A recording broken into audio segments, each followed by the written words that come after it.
Hello everyone, and good to see you all once again. And I hope you all have been catching up with all the videos and you all are learning something from all the previous videos. सभी को यीशु मसीह के नाम से मैं और एक बार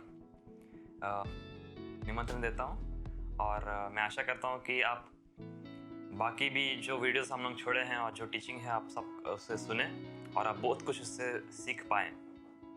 I hope you all have been learning from the previous videos and also sharing it and being blessed by it. Today also we'll see something, and today we will go a little deeper and we will try to touch some deep things of God and of God's word. आज भी हम गहरी तरीके से थोड़ा जाएंगे और परमेश्वर के वचन के बारे में कुछ चीज़ ऐसा देखेंगे जो हमें समझने के लिए वो बहुत आवश्यक है. So we will see something today, and that is about the spiritual world. हम आत्मिक दुनिया के बारे में देखेंगे आज. There are two worlds. One is the spiritual world, one is the physical world. दो दुनिया है, एक आत्मिक दुनिया है और एक शारीरिक दुनिया है. You need to understand this concept. Now, whatever we sow in the spiritual world is manifested in the physical world. हम जो भी आत्मिक दुनिया में हम जो भी बोते हैं उसका जो प्रभाव है और उसका फल हमें शारीरिक दुनिया में दिखाई देता है. Remember, this world is not distributed into religious and non-religious people. ये दुनिया को आप दो भागों में बांट नहीं सकते हैं, धार्मिक इंसान और अधार्मिक इंसान. ये दुनिया को आप दो तरीके से बांट सकते हैं, जो आत्मिक है और जो धार्मिक है. This world can be distributed into two groups. One is the spiritual people and those who are religious people. Some think they are spiritual, but that is religion. And they are religious people. कुछ लोग सोचते हैं कि वो आत्मिक है, लेकिन वो भी धार्मिक है. Hear this carefully. Whatever you sow in the spiritual world manifests in the physical world. The greatest business God did was at the cross. सबसे बड़ा व्यापार ये दुनिया में जो हुआ है वो क्रूस में हुआ. God being God, he gave his son. And when he invested Jesus, he got a big harvest. He got souls, the people. सबसे बड़ा व्यापार जब पिता परमेश्वर यीशु मसीह को दिया, जब वो दिया तो वो पूरा लोक को जो है वापस पा गया. Now you need to understand this. Spiritual sowing or whatever you do in the spiritual world will affect your physical world. आप आत्मिक दुनिया में जो करते हैं वो शारीरिक दुनिया में प्रभावित होता है. You need to understand this. Now, what we sow in the spiritual world, it is manifested in the physical world. आप आत्मिक दुनिया में जो बोते हैं वो शारीरिक दुनिया में उसका प्रभाव दिखाई देता है. So, what God wanted to do, the Holy Spirit manifested. तो पिता परमेश्वर जो करना चाहता था इस दुनिया में पवित्र आत्मा पूरा करता है. Remember this. God had a big plan, but after sacrificing Jesus, then the plan was manifested in this world. Then this plan was manifested, and whatever Jesus has fulfilled it, the Holy Spirit manifests it. So whatever was fulfilled in the cross, the Holy Spirit applies it to our life. तो पिता परमेश्वर का दिमाग और योजना में जो था, यीशु मसीह को बलिदान करने के बाद ये दुनिया में उसे प्रभावित करने वाला पवित्र आत्मा है. उसे प्रभावित करने वाला पवित्र आत्मा है.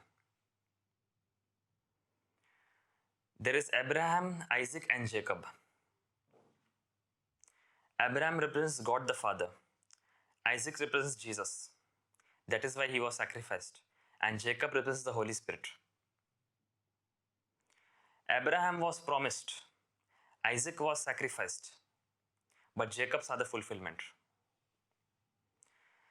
अब्राहम, ईसाक और याकूब के बारे में हम जानते हैं. अब्राहम जो है वो वादा को पाया. ईसाक को बलि चढ़ाया गया और याकूब जो है वो परमेश्वर का वो वचन को पूरा होते हुए देखा. So what God promised Abraham was fulfilled in Jacob. Why? Isaac was sacrificed.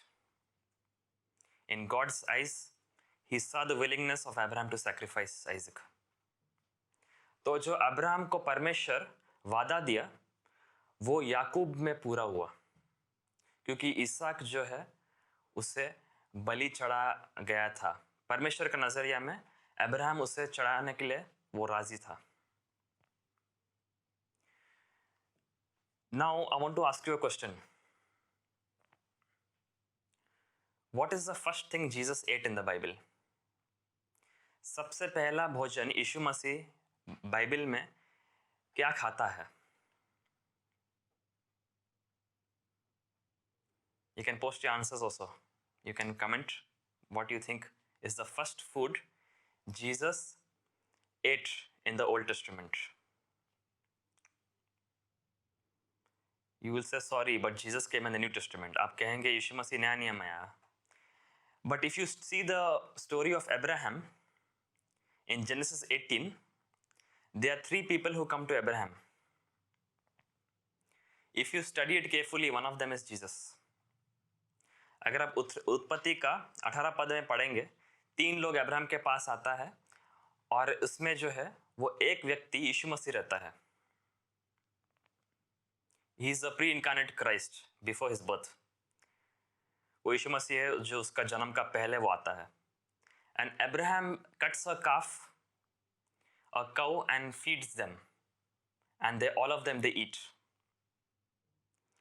तो अब्राहम जो है वो एक बछड़ा को लेके आता है, गाय का बच्चा को लेके आता है और पका के उन्हें खिलाता है और तीनों जन जो है वो उसे खाते हैं. So it is a picture of actually it is Christ. In the Old Testament he comes as the pre-incarnate Christ. He comes and eats the calf and the meal prepared by Abraham. तो पुराने नियम में हम देखते हैं कि वो असर में यीशु मसीह है जो वो बछड़ा का जो भोजन है अब्राहम देता है वो खाता है. Now what is the last meal Jesus eats in the Bible? Bible में सबसे आखिरी भोजन यीशु मसीह क्या करता है, खाता है? This is easy. He eats fish. It says he eats fish and honeycomb. वहाँ लिखा है कि यीशु मसीह मछली को खाता है. अगर आप लूका का 24 अध्याय में देखेंगे, if you see Luke chapter 24, 42, 43, he eats fish to prove his resurrection. उसको पुनरुत्थान को साबित करने के लिए यीशु मसीह वो मछली को खाता है. So the first food Jesus eats is beef or calf, but the last food he eats is fish. सबसे पहला जो है वो बछड़ा का जो भोजन है अब्राहम देता है वो उसे खाता है, लेकिन नया नियम में वो मछली को खाता है. क्यों? Why? So cow represents labor. It represents servanthood. It represents the seed time. It represents plowing. तो जो गाय है वो उसका मतलब क्या है? उस ज़माने में गाय को इस्तेमाल करते थे और अभी भी इस्तेमाल होता है ज़मीन को तैयार करने के लिए. जब बीज डालते हैं उसके लिए ज़मीन को तैयार करने के लिए जो है वो गाय को इस्तेमाल करते हैं. लेकिन मछली का मतलब होता है लाभ या प्राण. So a cow or calf represents servanthood. It represents sacrifice also. It represents preparing the ground for seed. But fishes, it represents profit. So if you see a calf or cow in your dream, it can mean offering, humbleness. It can also mean thanksgiving.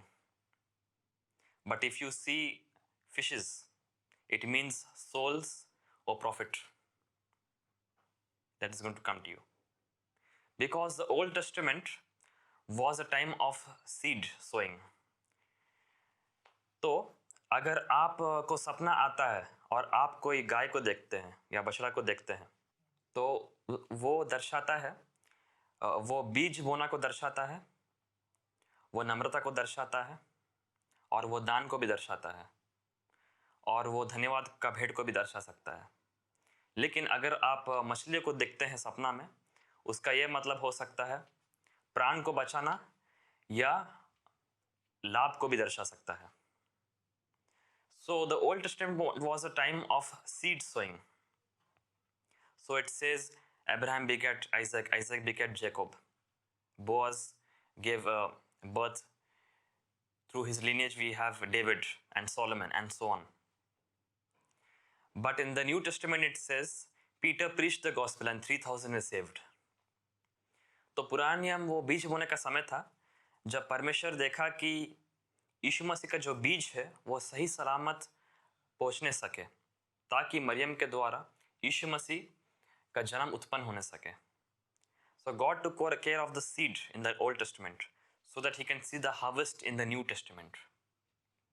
That is why it is Old Testament, it represents the ancestors, but New represents the fruit or the harvest. तो पुराने नियम में परमेश्वर वो बीज को देख रहा था ताकि यीशु मसीह का जो बीज है और वो जहाँ से आएगा वो सही सलामत पहुँचना चाहिए। लेकिन नया नियम में पतरस प्रचार करता है और 3,000 लोग बच जाते हैं। So what God starts in the Old Testament is fulfilled in the New Testament.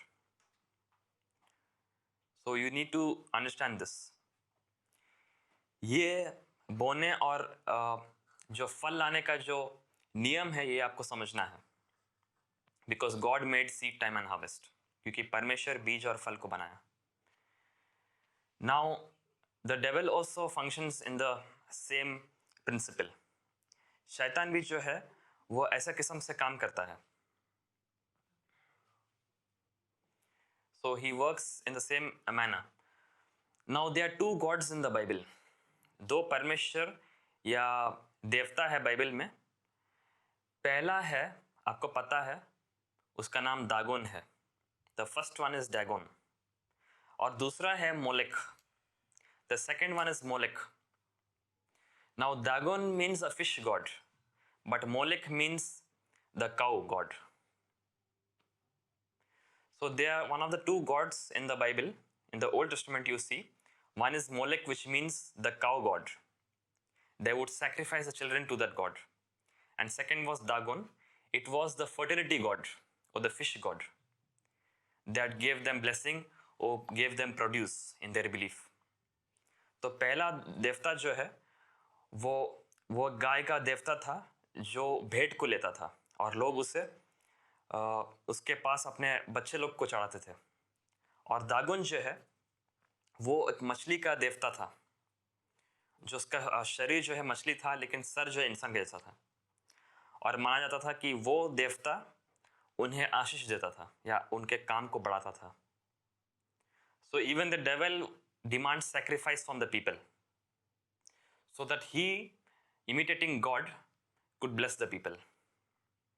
तो शैतान भी जो है वो इंसान लोग से भेंट चाहता है ताकि परमेश्वर का नकल करके वो भी एक परमेश्वर या देवता के जैसा उन्हें आशीष दे सकता है। So calf or cow represents labor, sacrifice. That is why when you enter the tabernacle, first place was to sacrifice the cow, the calf and the animals. But after that was the water which represents the fish. So तंबू में पहला जगह जो है वहाँ पे बछड़ा को मारते थे और भेंट चढ़ा जाता था, लेकिन जो पानी है या जो पीतल का ओदी है वहाँ पे पानी रखा था वो जो है मछली को दर्शा सकता है। So the first thing Jesus ate was calf and the last thing was fish. The principle we need to know is whatever happens in the spiritual world is transferred by a sacrifice in the physical world. आपका आत्मिक दुनिया में जो कुछ परमेश्वर आपको देता है वो जो है एक भेंट के माध्यम से या दान के माध्यम से वो शारीरिक दुनिया में प्रकट होता है। As I said, when Isaac was sacrificed, what was promised to Abraham was fulfilled in Jacob. Jacob saw Israel. He fulfilled the promise of Abraham. Through him, the Israel and the descendants came. So you need to know this, sowing and reaping, बीज बोना और फल इकट्ठा करने का ये नियम आपको जानना है, क्योंकि हर एक चीज जो आपके जीवन में प्रकट होता है वो सबसे पहले आत्मिक दुनिया में शुरू होता है। Jesus was first sacrifice in the spiritual world. In revelation it says, before the foundation of the world Jesus was crucified. Then he came to this earth 2000 years ago and he was crucified physically. प्रकाशित वाक्य में कहता है कि दुनिया की सृष्टि करने का पहले यीशु मसीह मारा गया था क्रूस में, तब जाके 2000 साल पहले यीशु मसीह इस शारीरिक दुनिया में आके क्रूस में मारा गया। We need to know God's promises and his spiritual inheritance so that it can be manifested in our physical world. How? By sacrifices and offerings. हमें जानना है कि परमेश्वर हमें आत्मिक दुनिया में क्या हक दिया है, और वो जो है शारीरिक दुनिया में हमारा वो भेंट, वो दान, और दान का वो भेंट का जीवन जो है वो उससे खींच के हमारे जीवन में लेके आता है। This is a very big secret which I told you in 5 seconds. So even if you forget this video, remember this last part. Sacrifice and offerings and a sacrificial life pulls down God's promise in your physical world. So what his intentions are there for your life is manifested in your physical world. तो जो भी परमेश्वर चाहता है आपके दुनिया में करना चाहता है वो आपका शारीरिक दुनिया में प्रकट होता है। So God bless you all. Remember this word, share this video, post your comments, give your valuable suggestions and comments. I believe this video has blessed you all and it will be a blessing to many. So kindly share this video and share it with your family members. Teach someone, share it to someone, and bless someone. So God bless all of you. So I will pray for everyone. God, we thank you and glorify your name. Thank you that your word is so deep and there are so spiritual secrets in your word. We thank you that you, through your spirit, you make us known the secret and treasures of the dark places. हम धन्यवाद देते हैं परमेश्वर, तेरे आत्मा के द्वारा तू हमें गुप्त बातें को सिखाता है और अंधकार जगहों में जो गुप्त चीज़ रखा हुआ है परमेश्वर तू उसे प्रकट करता है। हम धन्यवाद देते हैं परमेश्वर, और हम चाहते हैं कि ये वचन जिसको भी आश्रित किया है और छुआ है परमेश्वर, ये वचन उनके जीवन में दिखने सके और इनके अनुसार और इस सारे वचन के अनुसार परमेश्वर वो काम करने सके। We commit all the viewers and everyone into your hands. We thank you. We bless everyone in Jesus' mighty name. सभी को तेरे हाथ में सौंपते हैं और यीशु मसीह के नाम से हम आशीष करते हैं, यीशु मसीह के नाम से, आमीन। Thank you for watching and we will meet next time with another deep revelation. Thank you.